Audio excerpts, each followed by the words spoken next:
हमारे यूथ के पास दो रास्ते होते हैं। करेक्ट। एक तो है गलत रास्ता, जिसको हम गलत बोल देते हैं कि ड्रिंक करना या गलत कामों में जाना। एक है अध्यात्म। तो मेरे पास दोनों रास्ते थे, क्योंकि मेरे कज़न बोलते थे अरे यार तू की बब्बे दे पंगे पड़ गया है ना, पंजाबी नहीं तू साउथ वाला बाबा ढूंढ लिया, कोई पंजाब में ढूंढ लेता ये सब। मैं बोला यार मेरे को बहुत अच्छा और सुकून मिलता है। अच्छा फिर मैं तुम्हारे वाला, क्योंकि कुछ लोग खाते पीते हैं तो मैं तुम्हारे वाला रास्ता चुनूँ? कह रहे नहीं नहीं यार तू ये मत पी, खाना मीना मत, दारू वारू मत लेना, तो ठीक है इधर। फिर मैंने ये रास्ता चुना। अड़चने आती हैं, मतलब लोग बोलते हैं अरे तुम अध्यात्म में चले गए, वहाँ पर क्या सन्यासी बन जाओगे या विरागी बन जाओगे। विरागी माने क्या?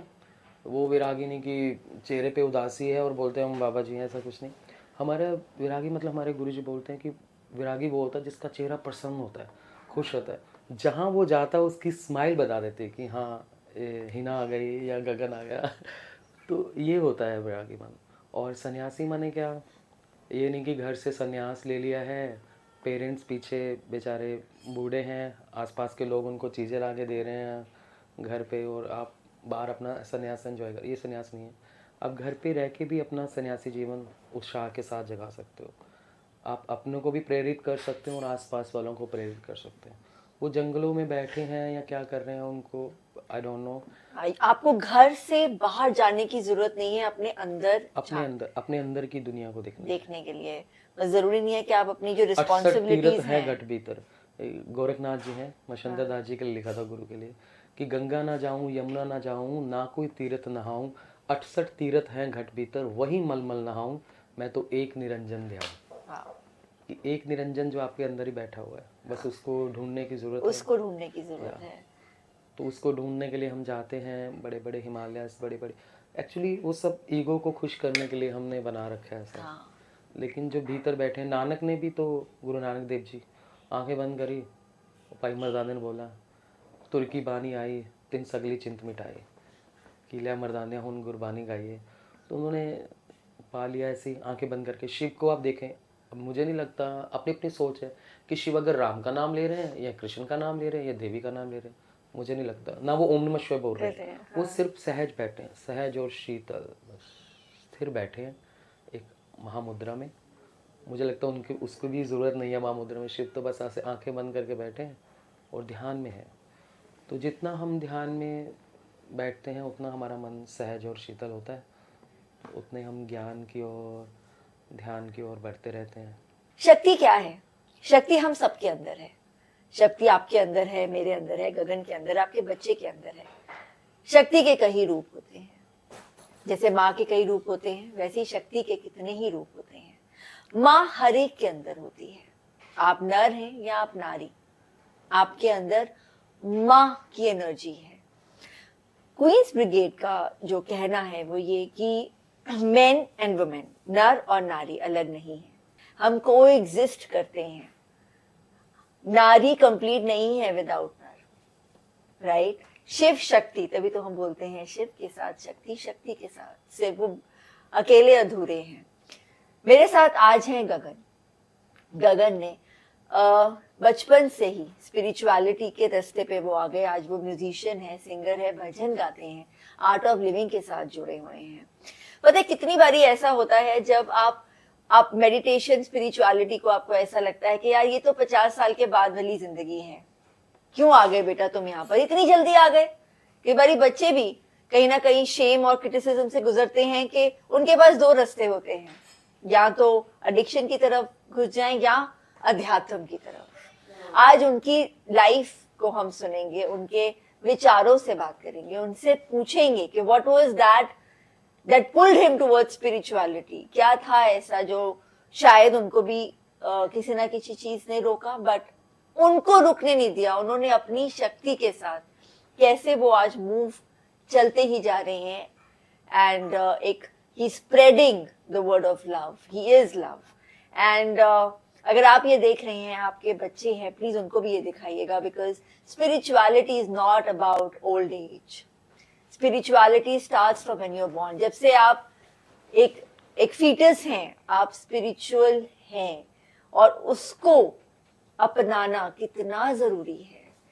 Welcome Gagan, thank you so much. And it's an honour to have you with me. Thank you. क्योंकि आपके भजन के बारे में मैंने इतना सुना है Gagan, I would want you to, नवरात्रे चल रहे हैं, सो लेट्स। या सा परमेश्वरी जय दुर्गा, जगदीश्वरी जय अम्बा, परमेश्वरी जय दुर्गा, जगदीश्वरी जय अम्बा। हे माता विश्वमोहिनी देवी जगदम्बा, हे माता विश्वमोहिनी देवी जगदम्बा, जय दुर्गा जय दुर्गा महामाया जगदम्बा, जय दुर्गा जय दुर्गा महामाया जगदम्बा, जय दुर्गा जय दुर्गा महामाया जगदम्बा। आनंद रूपिणी माता भवानी देवी जगदम्बा,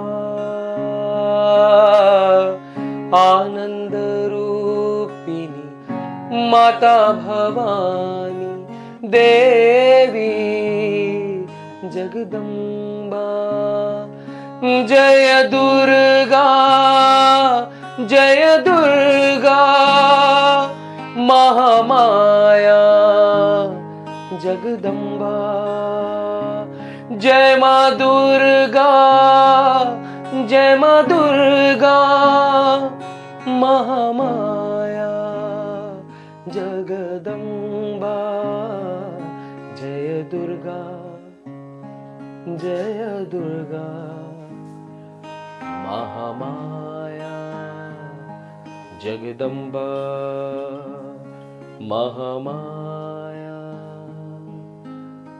जगदम्बा।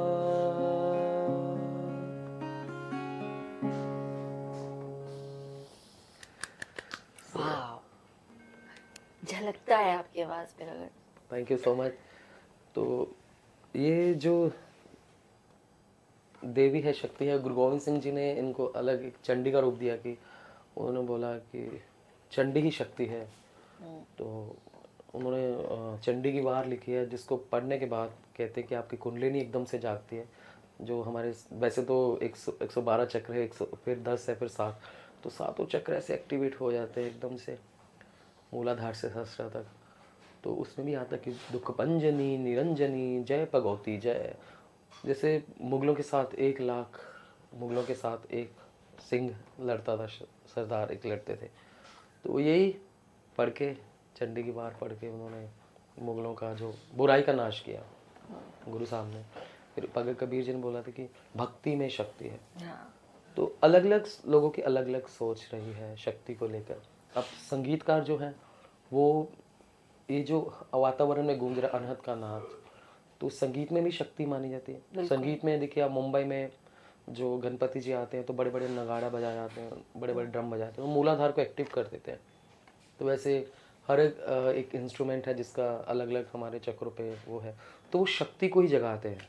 जैसे गोहिंतर स्तर में, गोहिंतर लेवल के पास आप गोहिंतर स्तर में हमारे भीतर एक शक्ति जगह जो है समाई हुई है, जिसको हम कहते हैं महामाया जगदम्बा, जो हमें इस दुनिया की माया से थोड़ी देर दूर ले जाती है। जैसे हम जाप करते हैं देवी माँ का मंत्रों का, तो हमें थोड़ी देर माया से मुक्ति दिलवाती है।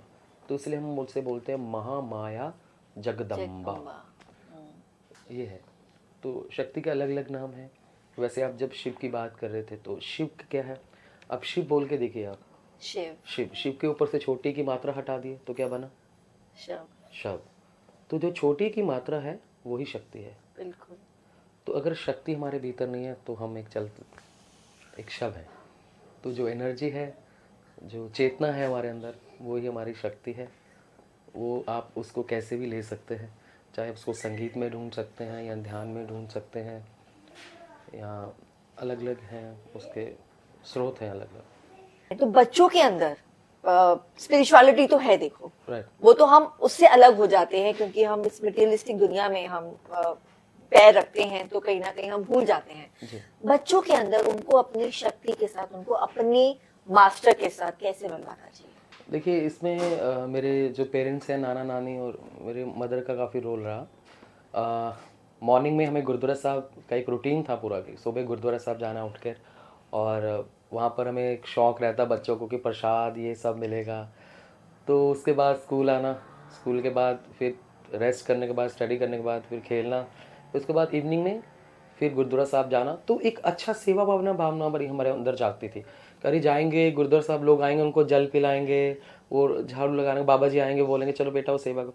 तो एक अपनापन वहाँ पर मिलता। फिर ज्ञान सुनना, वहाँ पर बैठ के कथा सुनना, कीर्तन सुनना, वो हमारी रूटीन में जब बनता गया तो वो ब्लड में अपने आप चला गया कि नहीं अब इसके बिना तो यार, ऐसा लगता था कहीं चले जाते थे छुट्टियों में मौसी के पास या कुछ ऐसे, या दादा फैमिली के पास ऐसे, चाचा, तो लगता था खाली नहीं, फिर वहाँ भी ढूंढना नहीं चलता है गुरुद्वारा साहब। तो अध्यात्म में पहले यही है कि जो पेरेंट्स हैं वो ही अपने बच्चों के अंदर बीज डाल सकते हैं। आजकल हम देखते हैं आसपास मेरे का और भी हैं, तो वो पेरेंट्स तो बेचारे फ़ोन पे लगे रहते हैं। अब फ़ोन जो हमारा वो एक ऑक्सीजन सिलेंडर की तरह बन चुका है, उसके बिना हम रह नहीं सकते। या तो वो इंस्टाग्राम छोड़ेगा तो फिर व्हाट्सअप पे आएगा, व्हाट्सअप छोड़ेगा तो फेसबुक पे, फेसबुक में तो कोई और गेम खेलेगा। तो मैं मानता हूँ कि जैसे पेरेंट्स करेंगे ना, वैसा ही बच्चा उसको कॉपी करेगा। हम लोग सत्संग में जाते हैं, पूछते हैं कि कितने लोग हैं जिन्होंने श्री गीता जी पढ़ी है, भगवत गीता सब। तो 200 लोग होते हैं या 250 500 लोग, उसमें से 20 लोगों के हाथ खड़े होते हैं। अष्टवक्र गीता क्या है, नारद सूत्र क्या है, ये सब नहीं पता, किसी को इतना नहीं पता। इवन इन स्कूल्स भी मुझे ऐसा लगता है कि स्कूल्स में भी ये चीज पढ़ानी चाहिए अध्यात्म के प्रति। कि जैसे लोग बोलते हैं, हम आते हैं तो कि हमें अध्यात्म में थोड़ा अपने सत्संग किया, हमें लगा था कि वो सत्संग में एक कीर्तन की एक अलग भी एक बन चुकी थी कि वो हम जोर से बजाते हैं ढोल ये सब। लेकिन अब हमें बोलते कि अरे आपने वो सोलफुल गाया, हमारा टच हो गया अध्यात्म, मुझे कृष्ण के दर्शन हुए, कोई कहता मुझे शिव के हुए। मैं क्या, ये तो अच्छी बात है, हमें तो नहीं हो पाए लेकिन आपको हो गए, बट अच्छा है। You became the medium, right? आप एक मीडियम बने, ताकि जो लोग हैं वो उनके साथ कनेक्ट कर पा रहे हैं, जो उनके मास्टर्स भगवान के साथ। भगवान यस के यस। साथ हैं। पेरेंट्स को चाहिए कि वो अपने बच्चों को थोड़ा मंदिर में लेके जाएं, या आसपास टेंपल है, या घर पे भी टेंपल बना सकते हैं हम क्या अपना गेस्ट रूम बड़ा बनाते हैं, ड्राइंग रूम बड़ा बनाते हैं, लेकिन भगवान को एक छोटा सा कोना देते हैं। करेक्ट। ठीक है, और वो शायद वही कोना फिर मन के अंदर छोटा सा आ जाता है। वाओ। राइट। तो इसी तरह से कोई दुख दर्द होता है, जैसे बोलते हैं कि सुख वेले शुक्राना, दुख वेले अरदास, और हर वेले उस परमात्मा न सिमरन। सो मेरे ख्याल से एक ऐसा कोना होना चाहिए घर पे जहाँ तो आप आराम से 10-20 मिनट शुरुआत कर सकते हैं, 10 मिनट से 10 मिनट्स, देन 15 मिनट्स 20 मिनट्स आप बैठे वहाँ पर, तो आपका मन आप जान पाएंगे, आप स्थिर हो जाएगा, आपका मन शांत हो जाएगा, तो शक्ति का जागरण आपके अंदर भीतर अपने आप होगा। हाँ, तो उसके बाद ये होता है कि जब आपका मन स्थिर होता है तो आपको आसपास की जो आवाजें हैं वो सुनाई नहीं देती हैं, वो आपको तंग नहीं करती। क्योंकि शरीर के अंदर तमस और रजस इतना बढ़ जाता है कि वो सात्विकता की ओर नहीं लेके जा सकते, क्योंकि हम संसारी लोग हैं, तो हर तरह के लोगों के साथ मिलना, ये तो कहते हैं कि जैसा अन्न वैसा मन, तो जैसा खाना वैसा हमारा मन भी बन जाता है। तो इस चीज पे बड़ा ध्यान रखना पड़ता है, फूड को भी अच्छा करना चाहिए। ऐसा मैसेज आर्ट ऑफ लिविंग, क्योंकि आप रहते हैं वहां पर, जो आपको लगता है कि हर एक घर में एक मैसेज आना चाहिए, वो क्या है? शांति के दूत हमारे गुरुजी बोलते हैं, क्योंकि वो खुद पीस एम्बेसडर हैं। तो हर घर में शांति हो, हर चेहरे पे मुस्कान हो। और वो शांति कैसे लेकर आए? वो शांति आप प्राणायाम करने से, अध्यात्म में थोड़ा ग्रंथ बुक्स ज्ञान पढ़ने से, और योगा करने से, और मेडिटेशन बहुत ज़रूरी है, ध्यान। अब मेडिटेशन में क्या है कि लोग सोचते हैं अरे बैठना पड़ेगा, अरे ये करना पड़ेगा, ऐसा कुछ नहीं है। गुरुदेव बोलते हैं कि ध्यान में बस आंखें बंद करके जैसा भी आप रिलैक्स, ध्यान का मतलब क्या होता है, आसन का मतलब क्या होता है, जो आसानी से हो जाए, कैसे भी हो बैठ जाओ आराम से आंखें बंद करके, और ना मुझे कुछ चाहिए, ना मुझे कुछ करना है, ना मैं कुछ हूँ, बस यही ध्यान है। हाँ, ब्यूटीफुल। तो मतलब आप जरूरी नहीं है कि आपको मेडिटेशन के लिए हर एक का डिफरेंट वे ऑफ मेडिटेशन होता है, पर मुझे ऐसा लगता है कि आजकल की फास्ट पेस लाइफ में अगर आपके पास ड्राइवर है और आप गाड़ी में पीछे बैठे हुए हैं, तो इंस्टाग्राम और फोन को आप साइड पे रख सकते हैं, साइलेंट मोड पे डाल सकते हैं और आंखें बंद करके अपने साथ बैठ सकते हैं। मेडिटेशन आप काम पे कर सकते हैं। मुझे याद है हमारे कोच होते थे, हमारे सर होते थे, जो शूट चल रहा होता था बट वो आते थे और इतने बिजी स्केड्यूल में 5 मिनट 10 मिनट अपने साथ आंख बंद करके बैठ जाते थे।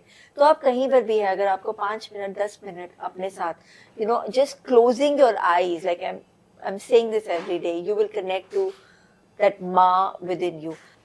माँ की जो एनर्जी होती है वो नर में है, नारी में है, बच्चों में है, पक्षी में है, सबके अंदर है।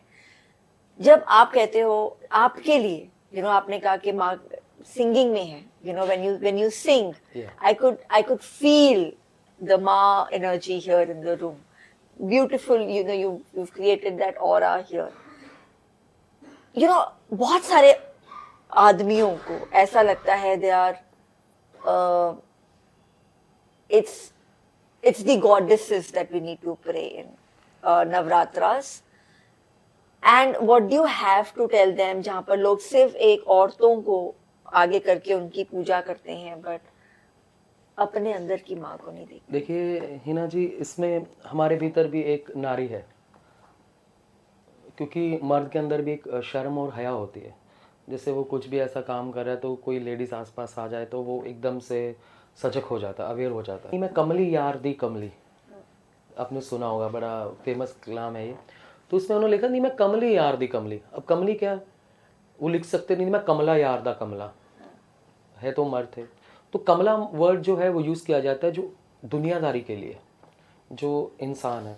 कमली उन्होंने बोला नहीं मैं कमली, पुरुष एक ही है, पुरुष वो एक ही है, निरंकार है। वो शिव मान लीजिए, नानक मान लीजिए, कोई भी शक्ति, उस शक्ति को आप कोई भी नाम दे सकते हैं। तो जो हमारे भीतर एक फीमेल ही है, आत्मा जो वो फीमेल ही है, ये बात को आत्मा फीमेल है। बहुत ब्यूटीफुल। और यही डिवाइन मैस्कुलिन बात को जो लोग बोलते हैं कि औरत ऐसा है, ये है, जो कहते कि अर्ध नारीनु आखन सारे ग्रंथ पवित्र ने, जैसे अर्धनारीश्वर माना गया भगवान शिव को। अर्ध नारीनु जो जिन्होंने दर्जा दिया, बहुत अच्छी बात है कि आधी नारी और आधा नर, इसके बिना मतलब संसार अधूरा है। अर्ध नारीनु जो आखन सारे ग्रंथ पवित्र ने, जो औरत नु पैरां दी जुत्ती समझो खुद भी एक छितर ने। बिल्कुल, एब्सोल्युटली। जो औरत को कुछ नहीं समझते, that is what he said, कि जब आप औरत को कुछ नहीं समझते हो तो आप यू जस्ट देयर, योर पैरों की जुत्ती है। जो दूसरों औरत को पैरों की जुत्ती समझते हैं वो खुद भी वही है। हाँ। और हमारे गुरु नानक देव जी साहब जी बोला कि सो क्यों मंद आँखें जित जामे राजान, जिसने राजाओं महाराजाओं को भगवानों को जन्म दिया उसको क्यों मंदा बोल रहे हो, क्यों छोटा मानोगे? करेक्ट। तो इस Navratri, it is not the goddesses only that you look the goddesses in the ladies. आप सिर्फ औरतों में गॉडेसेस को ढूंढ रही हैं। अगर आप आदमी हैं और आप ये मेरी वीडियो देख रहे हैं, आप हमसे बात कर रहे हैं, हमें सुन रहे हैं, आपके अंदर भी गॉडेस एनर्जी है और उसको पहचानिए, उसको ऑनर करिए, क्योंकि जब आप उसको ऑनर करेंगे, आप अपने आसपास की जितनी भी औरतें हैं उसको ऑनर करेंगे, अपना जो एक संसार है उसको बहुत ही ब्यूटीफुल बनाएंगे। And that's how we become beautiful, right? जब आप अपने अंदर अच्छा देखते हैं तो अपने बाहर सब अच्छा ही होता है। तो एक सहजता है, एक प्रेम है और एक पेशेंस है। जितना मर्द के अंदर इतना पेशेंस नहीं होता, सहजता नहीं होती, वो औरत के अंदर होती है, प्रेम उसके अंदर होता है। नवरात्रों की बात है तो कहते हैं कि आप माँ माँ माँ माँ जबकि अपनी माँ का नाम भी लेकर आप मोक्ष को प्राप्त कर सकते हैं। ज़रूरी नहीं है कि आप कोई और, ऐसे अपनी माँ को याद किया करते करते आप मोक्ष की ओर प्राप्त हो सकते हैं। इतनी शक्ति है माँ नाम में, इतनी शक्ति है माँ में। बिल्कुल, बिकॉज़ माँ प्रेम है, राइट? यस, माँ इज लव। उसी ने मुझे जन्म दिया, उसी के भीतर से हम निकले हैं और उसी के अंदर हम 9 दिन अब बैठ जाते हैं। सभी चिंताओं को छोड़कर 9 दिन हम उसी माँ की गोद में बैठ के आराम करते हैं, उसी को नवरात्रे कहते हैं, उसी को मेडिटेशन कहते हैं, उसी को ध्यान कहते हैं। Wow, so beautiful. I think I will end with what Gagan has to say, कि इसी को माँ कहते हैं। माँ के नाम को जपना ही मेडिटेशन है, माँ के नाम को जपना ही। आई ऑलवेज से कि मोक्ष तो बहुत टाइम लेगा, पता नहीं कितनी लाइफ टाइम्स हमें लेगी मोक्ष को, बट हमारा जो इस लाइफ टाइम में काम है वो है माँ का नाम जपना। और जरूरी नहीं है कि सिर्फ आप नवरात्रों में करें, आप हर दिन करें, पूरा साल करें। And thank you so much Gagan for being here, for blessing my this beautiful space, and Hari Om. Hari Om Tat Sat.